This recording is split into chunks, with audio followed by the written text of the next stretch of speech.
नमस्कार। शाम के अखबारों की चर्चा चाय के साथ। खबरें हैं। आज खबरों के लिए हम जब शुरू करेंगे तो खबरें हमारे पास बहुत सारी हैं। मतलब कुछ खबरें ऐसी हैं जो शहर के हित में भी है, कुछ खबरें ऐसी हैं जो शहर के बाहर की भी हैं। पर आज 20 मार्च है और इंदौर का हाल ये है कि आज बड़ी ठंडी हवा चल रही है, तापमान गिर गया है, तो मौसम बड़ा मतलब जिसे कहा जाए बहुत सुंदर हो गया ठंडी हवा कारण।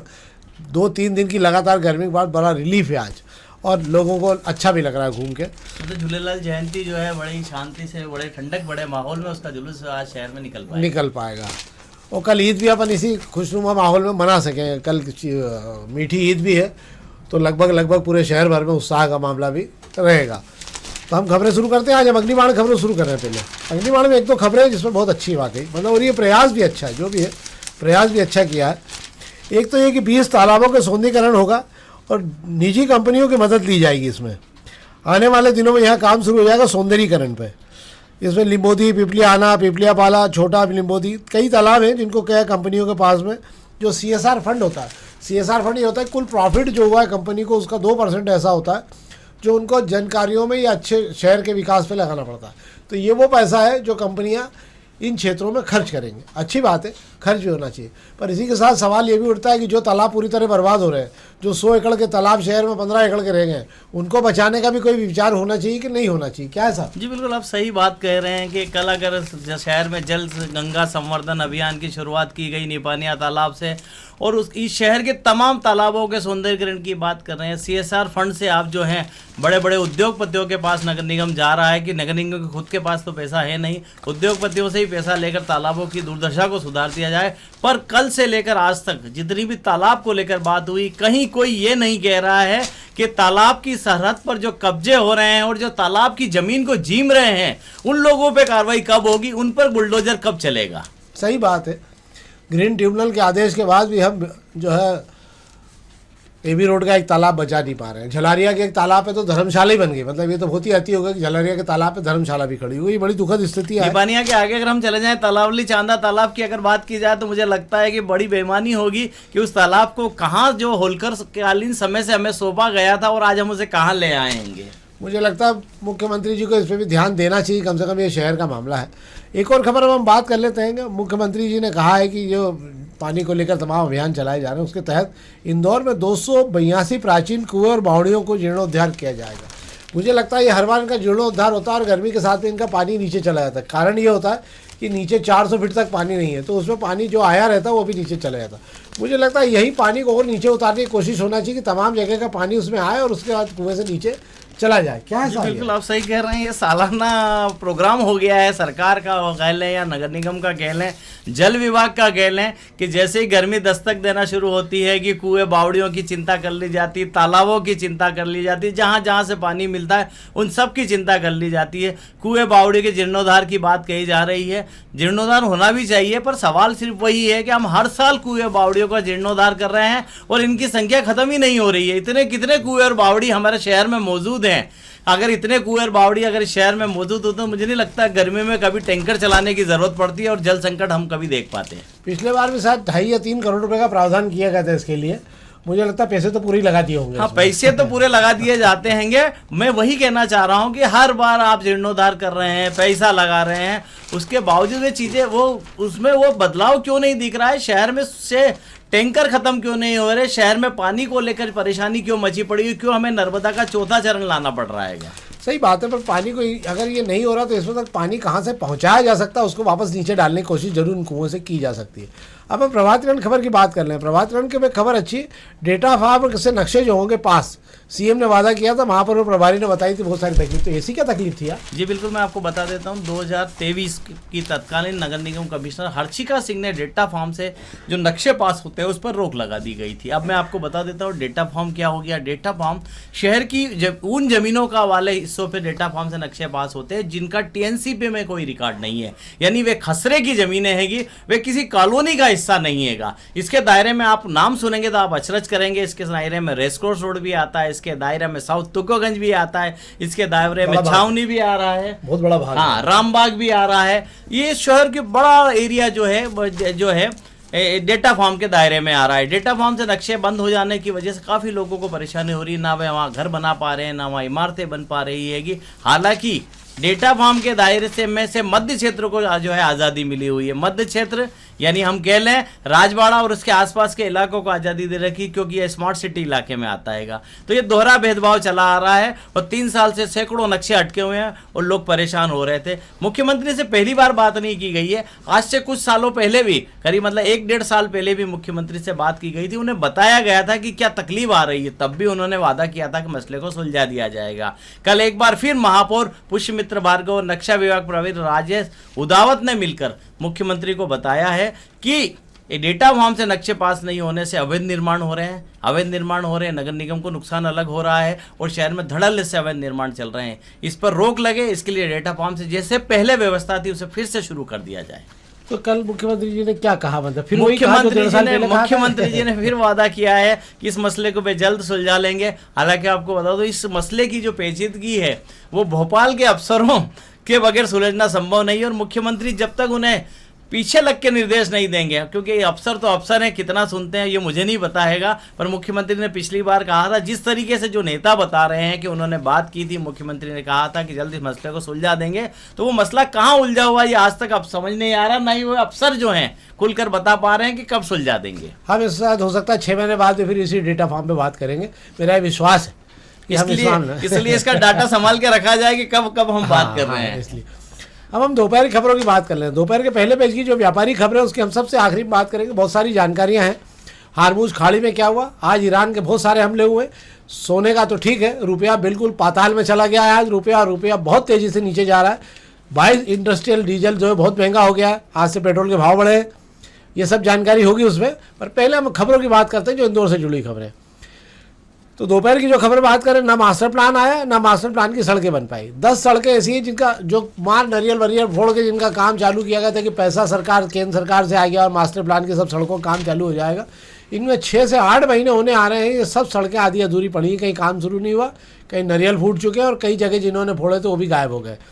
कई जगह अतिक्रमण नहीं हट पा रहे हैं। सबसे बड़ा मजेदार रोड तो वो है अटल बिहारी वाजपेयी जो अटल द्वार तक जो है, यह न्यू पलासिया से, उस रोड की तो बहुत ही दुर्दशा हो गई। मुझे लगता है कि वो रोड बनेगा या नहीं बनेगा बात की बात है, पर उस पर अगर आप निकल रहे हैं तो पूरा हेलमेट पहन के रखिए। कौन सा पत्थर कहाँ से उड़ के लगेगा इसकी कोई गारंटी नहीं है। क्या है साहब? जी बिल्कुल आप सही कह रहे हैं। मास्टर प्लान की सड़कों की भी दुर्दशा वैसी ही होती जा रही है जैसी मास्टर प्लान की हुई हैगी। ना मास्टर प्लान आ पा रहा है, ना मास्टर प्लान को लेकर कोई कुछ कह पा रहा है। कभी कहा जाता है कि मुख्यमंत्री जी की टेबल पर रखा हुआ है, कभी भी जारी हो जाएगा। वो टेबल पर पड़े पड़े मुझे लगता है फाइल ही जो धूल खा गई है, या यूँ कह लें कि मुख्यमंत्री जी तक वो पहुँचा ही नहीं हैगा। बात कर लेते हैं कि मास्टर प्लान मुख्यमंत्री जी को ऐसा आए अभी 2-2.5 साल हुए हैं। मास्टर प्लान तो जने कब का बनकर रखा हुआ हैगा, तो किसका इंतजार हो रहा है ये तो अलग विषय हो गया। मास्टर प्लान की सड़कों की अगर आप बात कर लें, इस शहर में 24 सड़कें मास्टर प्लान की सड़कें बनाने की बात कही थी। 10 सड़कों का काम भी शुरू कर दिया गया था। मसमे में आपको इतना बता देता हूँ, नारियल फूट गए, गेती चल गई, उसके बाद में कुछ काम शुरू भी हो गए। बाद में हालात क्या है वो बहुत बद से बदतर है। ये नगर निगम जो इतनी तेजी से गरीबों के मकान तोड़ता है, उतनी ही तेजी से अगर उन मास्टर प्लान की सड़कों के कब्जे भी हटा दें जहां प्रभावशाली और नेताओं के खास लोग रहते हैं, तो इस शहर की मास्टर प्लान की सड़कें बनने देर नहीं लगी। कि सिर्फ एक उदाहरण बताऊंगा मैं, मालवीय नगर की सड़क को बनाने के लिए आपने ऐसा बुलडोजर चलाया कि आपको कुछ करना नहीं पड़ा, आपके दबाव में ही गरीबों ने अपने मकान तोड़ लिए। तो वहाँ सड़क का काम बड़ी तेजी से चल रहा है, बड़े आसानी से सड़क बन रही हैगी। बाकी सड़कों को क्या साफ सूंघ गया है? बात कर लेते, छावनी रोड आप क्यों नहीं बना पा रहे हैं, सुभाष वार क्यों नहीं बना पा रहे हैं, कंडीलपुरा की सड़क क्यों नहीं बना पा रहे हैं आप, शंकरगंज की सड़क क्यों नहीं बना पा रहे हैं आप, एडवांस एकेडमी के वहाँ की सड़क क्यों नहीं बना पा रहे हैं, छावनी की सड़क क्यों नहीं बन रही है, जीपीओ से लेकर सरवटे बस स्टैंड तक की सड़क क्यों नहीं बन रही है? किसका इंतजार हो रहा है? किसी को समझ में नहीं आ रहा है। जबकि इन सड़कों के लिए तो केंद्र से पैसा आया हुआ है। ऐसा भी नहीं है कि ठेकेदार को ये डर हो कि पैसा नहीं मिलेगा। पैसा एक तरफ रखा हुआ है, पैसा दिखाकर ही सड़कों का टेंडर जारी किए गए हैं। 4 पैकेज में टेंडर दिए हैं। अब पैसे देखने के लिए भी इंतजार करना पड़ेगा आपको। पर मुझे ऐसा लगता है कि ये सारी सड़कें जो है, अब आप मान लीजिए मार्च खत्म हो रहा है, अप्रैल और मई, क्योंकि जून में बारिश शुरू हो जाएगी तो ये सड़कें बनना मुश्किल हो जाएगी। और फिर हम मान के चलते हैं कि हम 4 से 5-6 महीने तक लटके रहेंगे। इसके बाद नगर निगम चुनाव की प्रक्रिया शुरू हो जाएगी। ये सड़कें बन जाए तो आपका भाग्य है, और नहीं बने तो भी आपका भाग्य है। वरना अभी तो शहर में जो मरम्मत के जो टेंडर निकाले गए थे उसका ही काम पूरा नहीं हुआ है, और फिर बारिश आने वाली, अगले नए गड्ढे तैयार होने को तैयार है। एक खबर पर वो बात कर लेते हैं हम गाइडलाइन के संपन्न मूल्य निर्धारण को लेकर जो है नगर निगम के पूर्व अधिकारी ने जो है चिट्ठी लिखी पंजीयन कार्यालय को। उन्होंने निकाली कि जो इससे राजस्व का बहुत बड़ा नुकसान होगा। संपत्ति का जो मूल्य निर्धारण में इतनी विसंगतियां हैं कि एक ही साइड की एक ही जगह की दो कॉलोनियों के रेट अलग अलग निकाल दिए हैं, जिससे बहुत सारी दिक्कतें होगी। और ये आने वाले समय में ग्रीन बेल्ट और तमाम जगह पर जो रेट तय किए गए हैं उससे भी बहुत सारी दिक्कतें होगी। क्या साहब? जी बिल्कुल, आप सही कह रहे हैं कि अब उसको लेकर उन्होंने अपनी पीड़ा जाहिर की है, सारी चीज़ों का खुलासा भी किया है। तो मुझे लगता है इस पर जिम्मेदारों तक बात जानी चाहिए, कम से कम उन्हें इतना समझ तो आना चाहिए कि लोग क्या सोचते हैंगे। अब हम बात कर ले रहे हैं पत्रिका की एक खबर पर हम बात कर ले रहे हैं। ये है 28 मार्च को नगर निगम का बजट पेश होने वाला है। 8,400 करोड़ रुपए का बजट आसपास रहेगा बजट, और 30 तारीख को इस पर बहस होगी। 28 को होगा, 30 तारीख को ये बजट फाइनल हो जाएगा। मुझे लगता है कि इसके अंदर इस बार बजट में कर्जों का जिक्र भी होगा कि और भी कुछ होगा। बिल्कुल आप सही कह रहे हैं। नगर निगम बजट पे तो मुझे लगता है चर्चा कम होगी और इस बार भागीरथपुरा पर ज़्यादा चर्चा होगी। इस शहर के अंदर आगजनी की घटना से जो है 8 लोग मर जाते हैं, उस पर चर्चा ज़्यादा होगी। इस शहर में सुरक्षा के इंतजाम क्या है, इस शहर में हम कैसा पानी दे रहे हैं। बात हम सफाई में अव्वल आने की करते हैं, बड़ा ही झंडा ले लेके 8 बार हम लोगों ने इतराया है कि हम लोग शहर में सफाई में अव्वल में आए हैं, सफाई में अव्वल है। और इसी सफाई में अव्वल शहर में लोग 36 लोगों की मौत गंदा पानी पीने से हो जाती है। तो बजट की अगर बात कर रहे हैं तो 28 तारीख को बजट पेश हो रहा है। 29 तारीख को संडे होने की वजह से बहस नहीं हो पाएगी और 30 पर उस पर धमाकेदार बजट पे जो मुझे लगता है बहस होनी है। आप ये तय देखना होगा कि विपक्ष को कितना बोलने दिया जाता है और पक्ष जो है अपना बचाव कितनी दमदारी से कर पाएगा। अब हम दोपहर के पहले पेज की खबरों की बात कर ले रहा हूँ। ये वो खबरें हैं जो आपको तलाशना पड़ेगी थोड़ा सा, और ये तमाम व्यापारी खबरें। एक तो आपको जानकर आश्चर्य होगा कि जो आपके जहाज़ों को हरी झंडी दी गई और तिरंगा झंडा लगा के जो जहाज, इकोनॉमिक टाइम्स ने जानकारी दी है कि एक जहाज़ पर $20 लाख टोल लिया जा रहा है ईरान द्वारा। उसके बाद ही वो जहाज़ वहाँ से छूट रहे हैं। हार्मूज की खाड़ी में 3,000 जहाज़ रोज़ निकला करते थे सामान्य स्थिति में। अब पूरे युद्ध दौरान में वहाँ केवल 21 जहाज़ निकल पाए। इसमें 8 या 9 चीन के हैं, बाकी 1-2 दूसरे जहाज़ हैं। तो ये स्थिति तो जहाज़ों की है हार्मूज खाड़ी में। तो हार्मूज खाड़ी में तमाम ऐलान के बाद भी कोई जहाज़ निकालने को तैयार नहीं है। सरकार ने हालांकि 585 करोड़ का पैकेज एक जारी किया निर्यातकों को, पर इससे कोई फ़र्क पड़ेगा नहीं। विकास दर बहुत तेज़ी से नीचे आ जाएगी। इस तिमाही में हमारा बहुत बड़ा नुकसान हो जाएगा। एक बात तो ये, आज से इंडस्ट्रियल डीजल जो है, जो प्राइवेट सेक्टर में मिलता है, उसके 22 रुपये कीमत बढ़ा दी गई। इससे आपको समझ लो आप कि चुनाव खत्म होते ही, विधानसभा के 5 राज्यों के चुनाव खत्म होते ही 10 से 15 रुपये तक पेट्रोल और डीजल की कीमतें बहुत आराम से बढ़ जाएगी। इसके पहले सरकार बढ़ाएगी नहीं। आपको याद होगा शायद एक पिछले चुनाव में भी यही स्थिति कि चुनाव खत्म हुआ उसके अगले दिन कीमतें बढ़ा दी गई थी। यह है दूसरी बात। नायरा, रिलायंस, इन सब ने अपने पेट्रोल पंप पर जो 2 रुपये सस्ता था वो तो ख़त्म कर दिया, 2 रुपये ज़्यादा कीमत कर दी। मतलब आज से इनमें आपको पेट्रोल 2.25 रुपये महंगा मिलने लगा है। तीसरी बात, इसके अलावा जो है आज ईरान ने बहुत सारे हमले किए रिफाइनरी पे, और हमारा बहुत बड़ा नुकसान इसमें हो गया है क्योंकि हमारे यहाँ जो 80% 40% गैस आती थी वो आती थी कतर से। और कतर ने साफ कर दिया कि हमको 3 से 4 साल लग जाएंगे अब गैस को वापस ठीक लाने में, और 17 से 20% गैस हम आपको नहीं दे पाएंगे। इसका परिणाम ये होगा कि हमारे यहाँ गैस का अब आप समझ लीजिए कि बहुत लंबी लड़ाई हमको गैस के लिए लड़नी होगी। और एक मज़ेदार बात बड़ी हो रही है इस समय पे कि जितने जहाज़ रूस से तेल लेकर निकल रहे हैं वो सब समुद्र के बीच में खड़े हो रहे हैं, और वहाँ से वो जो है बार्गेनिंग कर रहे हैं आजकल। मतलब इस ऑन द स्पॉट बेचने की कोशिश की जा रही है उन सबको। अभी हमारे यहाँ जो 3 जहाज़ 2-3 दिन पहले आए वो बाज़ार कीमत पर प्रीमियम देने के बाद खरीदे गए वो जहाज़, क्योंकि रूस ने तो मना ही कर दिया कि हम आपको सस्ती कीमत पे तेल देंगे नहीं। ईरान भी बोल चुका है कि जो बाज़ार की कीमत है उसी में भारत को तेल मिलेगा। तो भारत की हालत ये हो गई कि भारत को जो तेल खरीदना है वो बाज़ार की कीमत से प्रीमियम ऊपर से और पैसा देने के बाद जहाज़ बीच समुद्र में खड़े रहते हैं, वो बार्गेनिंग करते हैं। जो देश उनको पैसे ज़्यादा दे देता है वो वहाँ चले जाते हैं। अगर ये स्थिति बनी रही तो हमारे तमाम अधिकारी जो है अपना छोटा जहाज़ लेके वहाँ घूमते फिरेंगे समुद्र में कि क्या भाव आज मिल रहा है। जैसे रेती का ट्रक खरीदते हैं ना लोग जाके, ऐसी हालत हो जाएगी थोड़े दिनों बाद में हमारी भी कि अपने जहाज़ों के बाहर खड़े भाव पूछते रहेंगे क्या भाव चल रहा है आज की तारीख में। हालत बहुत ख़राब है। इसका असर ये हो गया कि पीने के पानी की बोतल भी 12% महंगी हो गई। जो 12 रुपये की आती है शायद उसकी कीमत बढ़ा के 15 या 16 रुपये हो गई, क्योंकि प्लास्टिक का दाना जो है पॉलीमर आता है वो बिल्कुल आना बंद हो गया। और इसका असर यह आएगा कि थोड़े दिन बाद में आपको दूध की थैलियाँ भी पैकिंग के लिए मिलना मुश्किल हो जाएगी। तो हो सकता है ये भी आपको दिन देखने के लिए तैयार हो जाना चाहिए गैस की किल्लत बनी रहेगी, गैस की किल्लत से बचना मुश्किल है।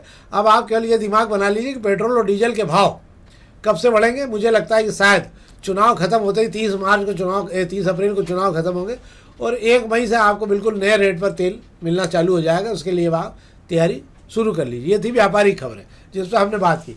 हम किस विषय बात करना चाह रहे हो? जी बिल्कुल, आपको मैं बता देता हूं कि आज शहर कांग्रेस कमेटी की जो है नई टीम का ऐलान कर दिया गया है और लंबे समय बाद, या यूं कहें कि जो टीम प्रमोद टंडन के ज़माने में बनाकर कांग्रेस की जो बनी थी उसके बाद शहर के अध्यक्ष बदलते गए। विनय बाखलीवाल की बात कर लें या सुरजीत सिंह चड्डा की अगर हम बात कर लें, कप्तान जो है पुरानी टीम के साथ ही काम करते रहे। चिंटू चौक से जरूर अध्यक्ष बनने के बाद, हालांकि बता दूं उनकी टीम बनने में भी कम से कम 6 से 8 महीने का वक्त लग गया हैगा, पर कुल मिलाकर फिर भी शहर के अंदर एक मजी हुई टीम जो है शहर कांग्रेस कमेटी को मिल गई है। इसके अंदर सारे गुटों को साजने की कोशिश की गई है और ये सूची जारी होते ही कांग्रेसी हलकों में कम से कम ये तो एहसास हो गया है कि अब कांग्रेस में भी बदलाव आ रहा है, कांग्रेस भी एक टीम बना सकती है। 50 लोगों की टीम बनाई है ये, नहीं तो यही कांग्रेस है जिसमें 200-300 लोगों की टीम बनती थी। इस बार पूरी जो कहा जाए बहुत संतुलित 50 लोगों की टीम बनाई है और 50 कार्यकर्ताओं को, और जितनों को मौका मिला है इसमें करीब करीब सारे नए कार्यकर्ताओं को मौका दिया गया है। ये 50 वार्डों से यही लड़ेंगे क्या? अब ये कितने वार्डों से चुनाव लड़ेंगे ये तो अभी तय नहीं हैगा, पर यह है कि कोशिश की गई है नए लोगों को निकाल कर लाने की। कुछ ही पुराने नाम इसकी सूची के अंदर हम देख रहे हैं तो दिखाई देते हैं, बाकी सारे जो है नए फ्रेश चेहरे सामने किए गए हैं। तो मुझे लगता है कांग्रेस को इसकी ज़रूरत भी थी। तो ये थी हमारी जानकारी जो हमने आपको दी। हमारा आग्रह है इस कार्यक्रम को अधिक से अधिक लाइक करिए और लिंक जरूर अपने मित्रों तक पहुंचाइए ताकि और भी लोग देखें, और कुछ सुझाव हो तो आप हमारे उसमें बॉक्स में डाल सकते हैं ताकि हम और बेहतर तरीके से इस कार्यक्रम को बना सकें। बहुत बहुत धन्यवाद।